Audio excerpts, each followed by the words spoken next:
We are almost financially broke. Don't worry, हम जल्दी कुछ करते हैं अपनी इनकम को और बढ़ाने के लिए।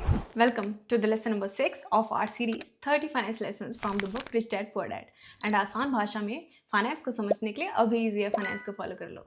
ये स्टोरी है recently married the dreamer and highly educated young couple की। दोनों ही वर्किंग है एंड दोनों की सैलरीज कमाल है, पर इनकी लाइफ में ये फाइनेंशियल क्राइसिस आया कैसे, इसको हम समझते हैं इनकी फाइनेंशियल स्टेटमेंट से एंड एक फ्लैशबैक स्टोरी से। शादी के कुछ समय बाद उन्हें लगता है कि अब उन्हें अपने पेरेंट्स के पुराने घर में नहीं, अब अपने ड्रीम होम में रहना चाहिए। होम लोन लेकर तो नया घर आ गया, लेकिन साथ के साथ ईएमआईज भी आ गई, फर्नीचर का खर्चा भी आ गया और अप्लायंसेस का खर्चा भी आ गया। पर अब पुरानी कार भी तो स्टैंडर्ड से मैच नहीं कर रही है। तो लो जी, कार लोन लेकर नई कार भी आ गई और ईएमआईज भी आ गई। अब अपने न्यू स्टैंडर्ड को मेंटेन करने के लिए क्रेडिट कार्ड स्वाइप होता ही जा रहा है। Branded clothes, expensive phones, hi fi vacations, fancy watches, and लो जी, क्रेडिट कार्ड हो चुका है मैक्स आउट। और फिर इसीलिए वो एक दिन कहते हैं कि we are almost financially broke.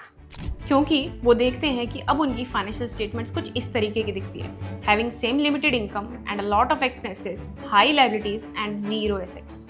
पर ये सब देखने के बाद भी इस कपल ने सोल्यूशन निकाला कि डोंट वरी, हम जल्दी कुछ करते हैं अपनी इनकम को और बढ़ाने के लिए। पर रॉबर्ट कियोसाकी कहते हैं कि प्रॉब्लम ज्यादा पैसे कमाने से सॉल्व नहीं होगी, उल्टा और बढ़ जाएगी। As people's income goes up, their expense goes up as well. इसका मतलब प्रॉब्लम इनकम कम होना नहीं है, बल्कि प्रॉब्लम है ये ना पता होना कि हमें अपनी इनकम को स्पेंड कैसे करना चाहिए। That is lack of financial IQ. और फिर भी बहुत अच्छी सैलरीज एंड इनकम्स होने के बावजूद भी लोग कहते हैं कि